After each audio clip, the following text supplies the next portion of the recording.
आगे लाइफ अपन बनई बहुगे, पैसा खूबे कमाई बहुगे, तोरा से दूर चला जाई बहुगे, कबो न लौट के बहुगे।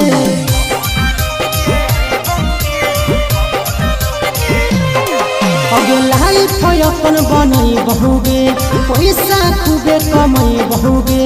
तोरा से दूर चला जाई बहुगे, कबो न लौट के बहुगे। सागर बेदर्दी से बलिन नाता तोड़ गे,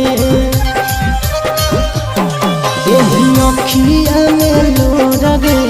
अब नहीं तो तोड़ गे, जहियो छोड़ी कमाए ले लोर गे, देही अखिया में लोर गे,